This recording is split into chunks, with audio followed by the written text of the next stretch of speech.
Inkantolo yemthetho-sisekelo ikhiphe isinqumo sekuthi bobabili abangakashadi sebanelungelo lokuthi bangabhalisa abantwana ngetibongo tabo ngaphandle kwemvume yabonina. Khuluma kabanti ngalokhu semukela babe JB Sibanyoni. Babe Sibanyoni asikubingelele sikwamukele etindzabeni teSiswati. Ungasicacisela kabanti ukuthi ingabe lesinqumo senkantolo sisho ukuthini ebantwini labadvuna nasebantwaneni? Lesi sinqumo senkantolo yomthetho-sisekelo sisho ukuthi labantu abaduna kanye nabantwana umthetho wesintu sewuguqukile okwamanje.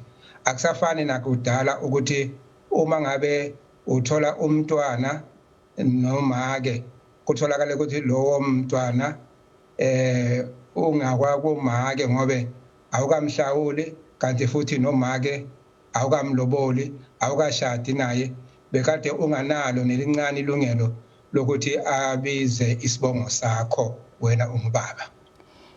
Ingabe buyini buhle nebubi balesinqumo senkantolo?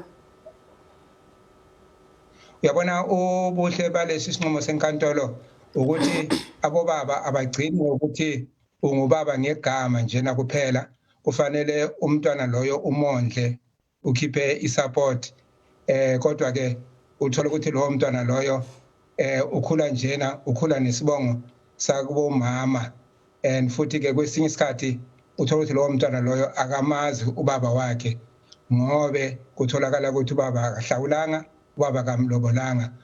Kepha ke okwamanje umntwana ke noma ngabe ubaba kamlobolanga umama noma ngabe akamhlawulanga umama kodwa ke isibongo sakababa uzawulandela sona. Yibo ubuhle lobo obukhona. Ububi obungaba khona kungatholakala ukuthi mhlambe ke ubaba athathe abantwana aqale ngokuthi abatholele ama certificate zokuzalwa ama birth certificate. Utholakala ukuthi make akakwadi lokho ebese ke utholakala ukuthi abantwana sebalahlekelwa ukuthi umama ngubani lona obazalayo. Sibonge kakhulu babe Sibanyoni isikhathi sakho. Ngibonge nami lethuba engilitholako kuwe nabavezi be ihlelo ngiyabonga.